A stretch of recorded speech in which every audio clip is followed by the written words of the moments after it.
A landslide blocks Route 18 in the Black Pine Mountains, cutting off the road with a wall of wet soil, shattered trees, and broken asphalt. 5 strangers, each traveling alone, are forced to stop and assess the damage. There's no phone signal. The nearest town, Braxton Hill, is 20 miles back. The mountain air is cold. Fog rolls in. Lyle, a weary long-haul trucker with a tragic past. Emma, a nurse heading to her mother's funeral. Kai, a teenage hitchhiker escaping home. Richard, a sharp-dressed businessman who doesn't say much. Mrs. Bellamy, an elderly woman who seems to know more than she lets on.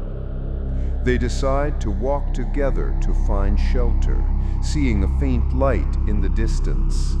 What they find is the Hollow Hours Inn, a forgotten wooden lodge half swallowed by the forest. The sign swings in the wind. Everything inside is dusty, untouched, and cold. All the clocks inside are stopped at 3:33 a.m. Old photographs show people who resemble the guests, uncanny resemblances. A fireplace lights without wood or flame. There's no power, but one hallway light glows dimly red.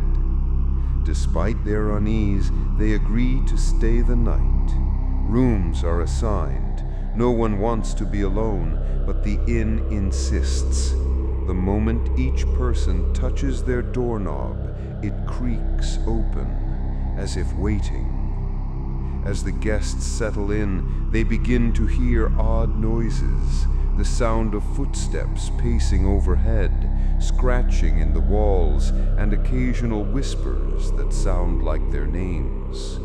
Emma hears her mother calling from the bathroom.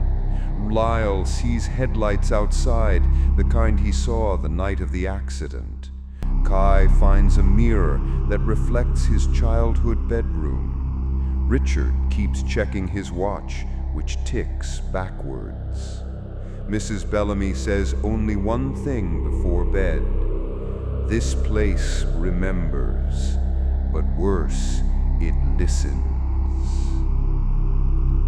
Time begins to feel wrong. Despite how long they've been inside, it's still night, pitch black outside, the same moon, unmoving clouds.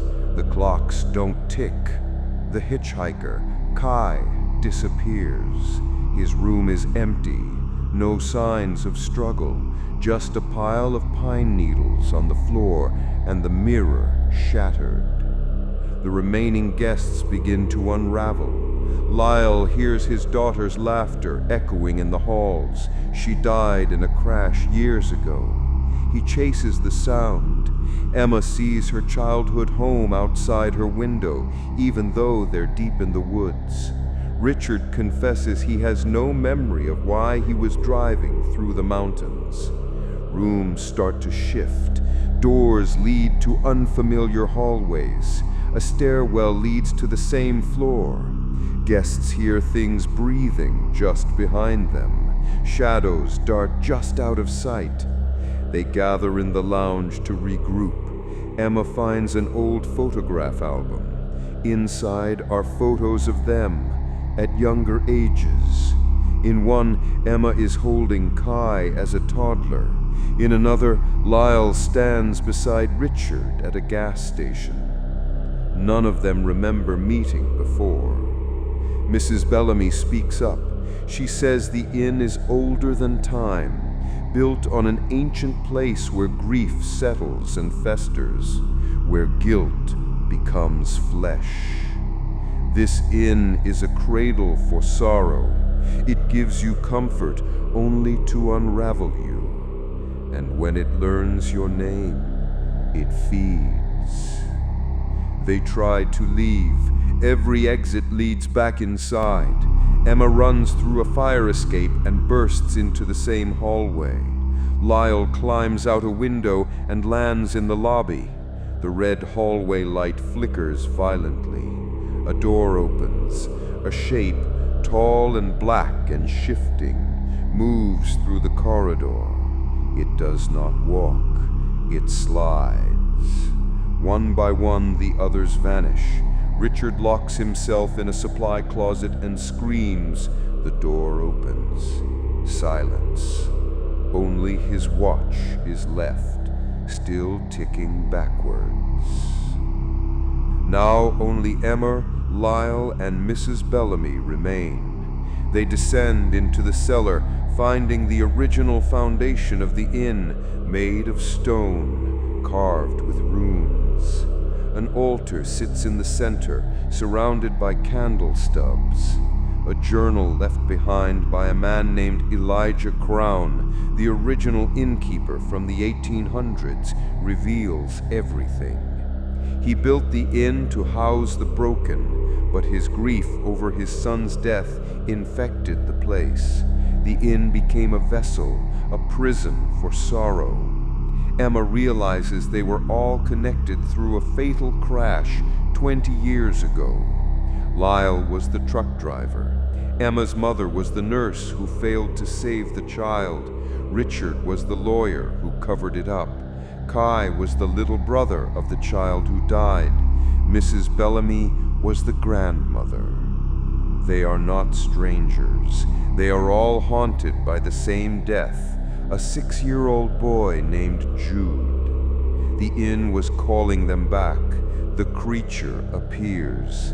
It is Jude's twisted spirit, not evil, but wrong, warped by the inn's energy. It only wants their truth, their pain, their endings. Lyle breaks down and confesses. He admits he fell asleep at the wheel. The inn begins to shake. The clocks all tick again, forward this time. He tells Emma and Mrs. Bellamy to run. He opens the cellar door and lets the creature take him. The inn screams, the sound of dozens of voices wailing. The front door finally opens. Emma and Mrs. Bellamy flee into the woods.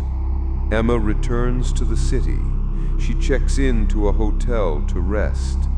As she settles into the room, something feels off.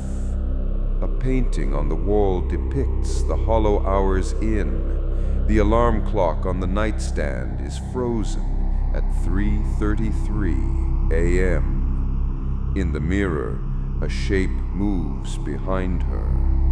She turns. The room is empty, but the night